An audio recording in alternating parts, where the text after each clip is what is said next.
The Galactic Council's message was clear and absolute: surrender or face total annihilation.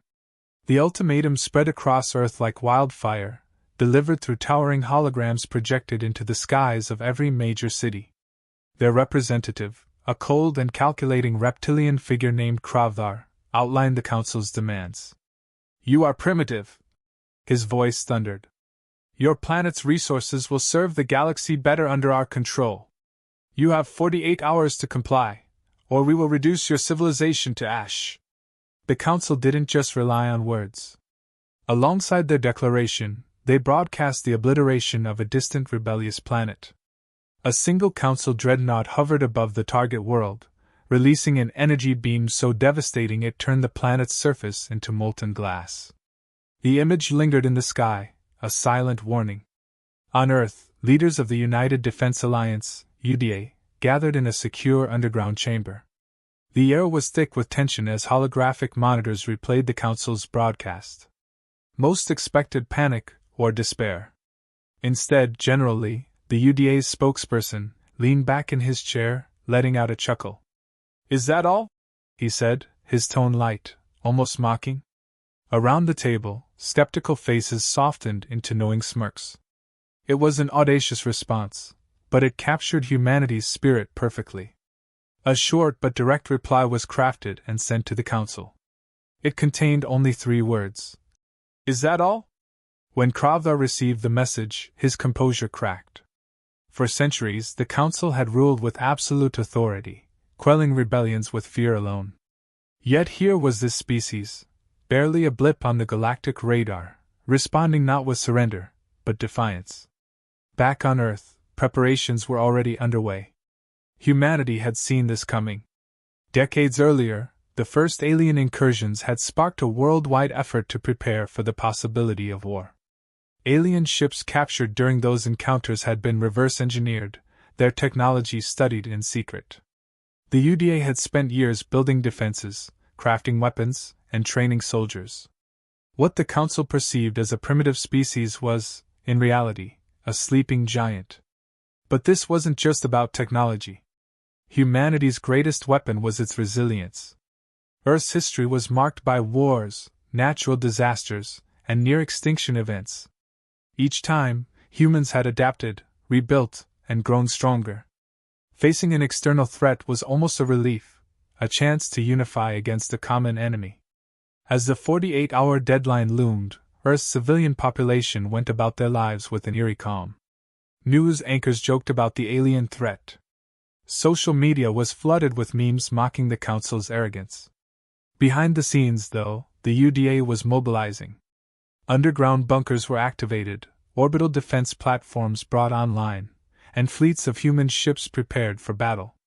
When Kravdar received reports of Earth's readiness, he dismissed them as bluster. "They are ants preparing for a flood," he scoffed. "Send the Vanguard fleet. Crush them quickly. Let their screams serve as an example to others." The countdown ended, and silence blanketed the solar system.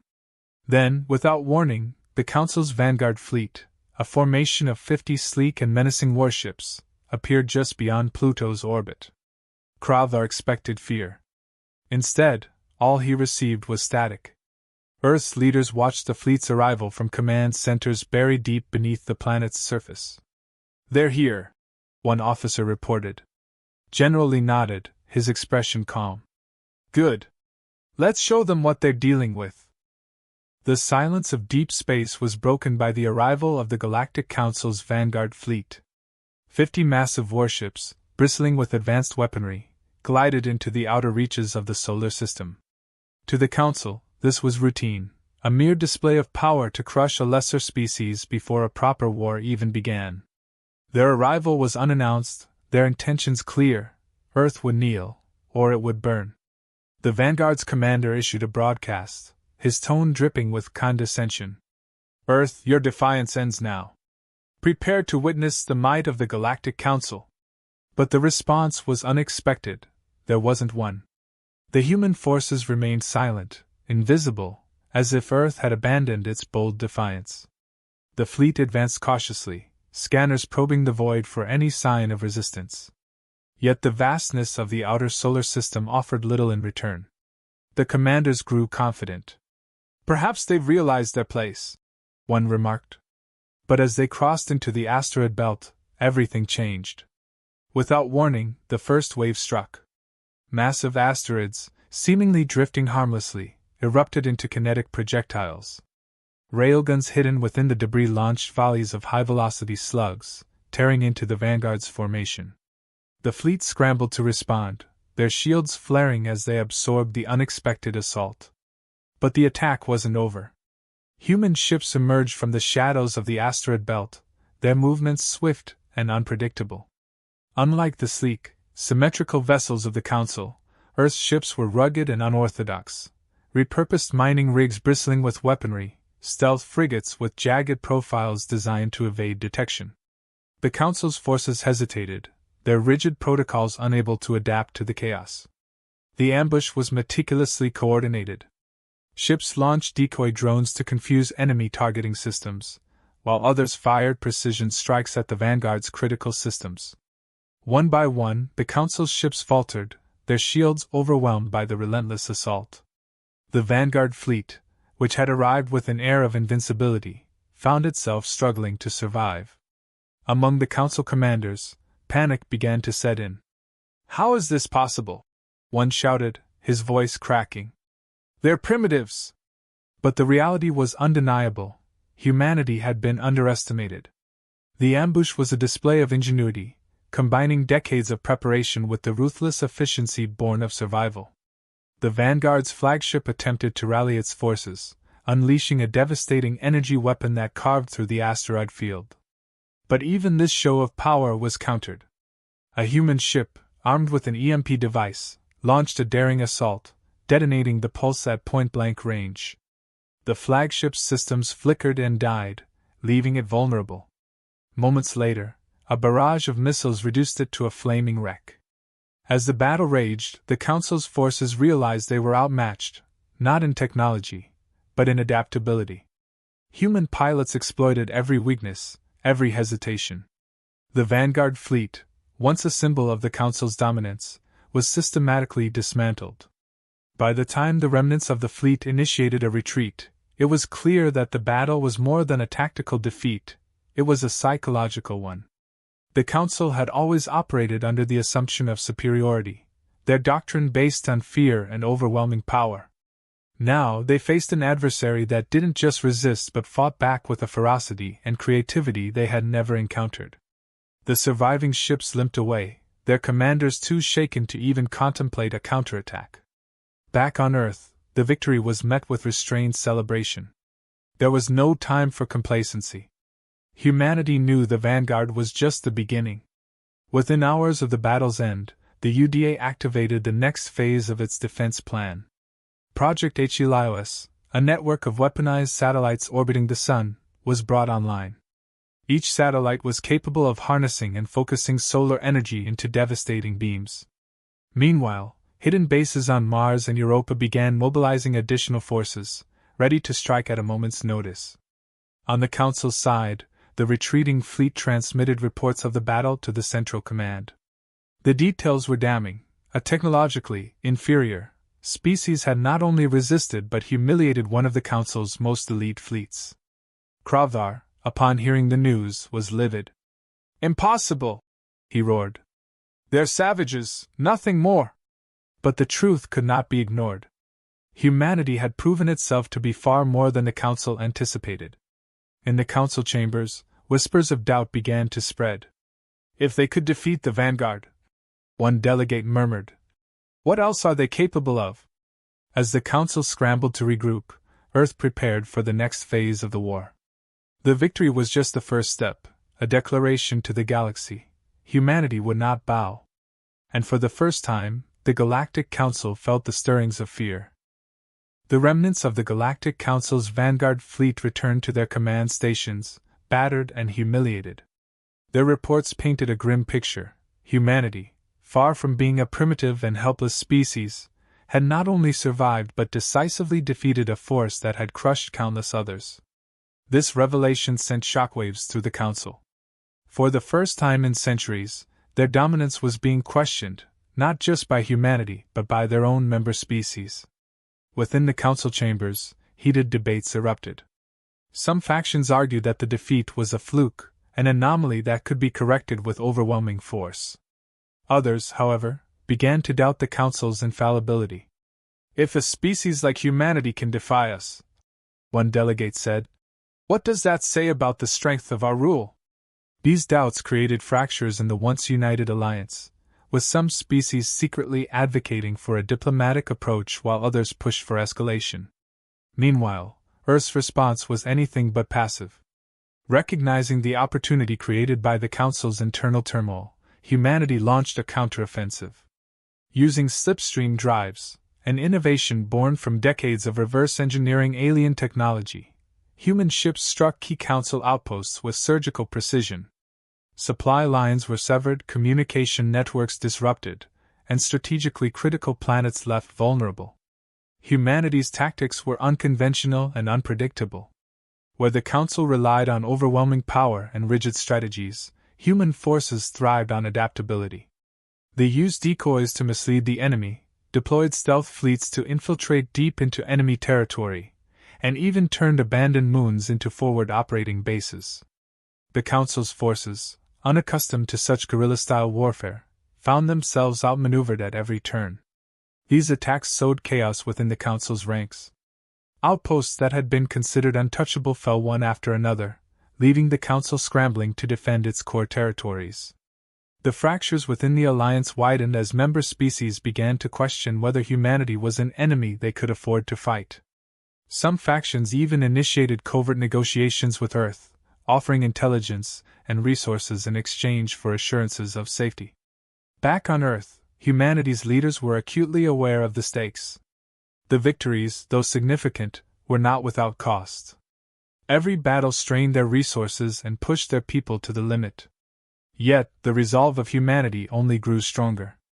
The victories were not just military, they were psychological. For the first time, Earth's population began to see themselves as equal players on the galactic stage, no longer mere inhabitants of a backwater planet. The turning point came when the Galactic Council launched a massive retaliation effort, amassing the largest fleet in its history to crush humanity once and for all. The fleet moved toward the solar system, its sheer size and firepower designed to overwhelm any resistance. The Council intended this as a final show of strength, a message to humanity and the rest of the galaxy that defiance would not be tolerated. Humanity responded by activating Project HFY. As the Council's fleet approached the solar system, the weaponized Dyson swarm satellites came to life, drawing immense power from the sun. In a coordinated strike, the satellites unleashed concentrated beams of solar energy, targeting the fleet's command ships and supply vessels. The beams cut through even the most advanced shields, reducing entire sections of the fleet to molten debris. The battle that followed was unlike anything the galaxy had ever witnessed. Humanity's forces, though outnumbered, leveraged every advantage. Human ships used the chaos created by HFY to slip past the main fleet and strike at vulnerable targets. They utilized asteroid fields and planetary orbits as cover, turning the very environment into a weapon. The Council's fleet, accustomed to straightforward engagements, struggled to adapt. By the time the battle ended, the Council's forces were in disarray. The largest fleet in their history had been broken, their command structure shattered. The few surviving ships retreated, carrying with them the weight of a devastating loss. For the Council, the battle was not just a military defeat, it was the collapse of their image as an invincible power. Within the Council chambers, the fallout was immediate. Delegates openly questioned the leadership, accusing Kravdar and his allies of underestimating humanity and leading the galaxy into a war they could not win. Some factions broke away entirely, declaring their neutrality, or even aligning themselves with Earth. The Council, once a symbol of absolute authority, was now a fractured and faltering entity. On Earth, the victory was met with quiet determination. Humanity knew the war was not yet over, but they had achieved something unprecedented. They had turned the tables on the most powerful alliance in the galaxy. The question was no longer whether humanity could survive, it was whether the Council could recover from its own arrogance. The Galactic Council was reeling. What began as a campaign of dominance had unraveled into a series of catastrophic defeats. Their largest fleet was decimated, their alliances fractured, and their aura of invincibility shattered. Within their chambers, the debates turned desperate. Kravdar and his supporters demanded total war, calling for scorched earth tactics to erase humanity from existence. But the Council was no longer united. Key members argued against further escalation, warning that humanity's resilience and ingenuity had already proven too costly to ignore. Amid the chaos, humanity took the initiative. A message was broadcast across the galaxy, bypassing the Council's control and reaching every corner of their empire. The message was simple. To all species under the Galactic Council's rule, we are not your enemies. We fight for our survival, not conquest. Join us, and together, we can build a future free from oppression. The message struck a chord. Many species, long oppressed by the Council, saw humanity's defiance as a beacon of hope. Quietly, support for Earth grew. Resources, intelligence, and even defectors began to trickle in, strengthening humanity's position. The Council, now fighting a war on multiple fronts, found its grip on the galaxy slipping. Recognizing the shifting tides, humanity made its next move. A task force was dispatched to deliver a direct message to the Council's core world, a calculated risk to force an end to the conflict. Using slipstream drives, the task force bypassed the remaining defensive lines and arrived at the Council's seat of power. They didn't come to attack, they came to negotiate. The Council chamber was tense as humanity's representatives stepped forward, their presence a defiance in itself. We didn't ask for this war, the lead representative said. But we will finish it if we must. You face a choice, coexistence or mutual destruction. Kravdar sneered, but he was no longer the dominant voice. Too many of his allies had lost faith. The defeats had made the Council's vulnerabilities clear, and the fear of humanity's potential had taken root. After hours of heated debate, the Council relented. They had no choice. An agreement was reached, one that redefined the galaxy's power structure. Humanity was granted equal representation on the Council, and their sovereignty was recognized. The oppressive policies that had defined the Council's rule for centuries were dismantled, replaced by a charter emphasizing cooperation and mutual respect among species. On Earth, the news was met with cautious optimism. The war had taken its toll, but humanity had emerged stronger and more unified than ever. The victory was not just for Earth, it was for every species that had suffered under the Council's rule. Humanity's place in the galaxy was no longer a question of survival. It was a question of leadership. The first human delegates arrived at the Council's core world weeks later, greeted by a mix of curiosity, respect, and unease. They came not as conquerors, but as equals.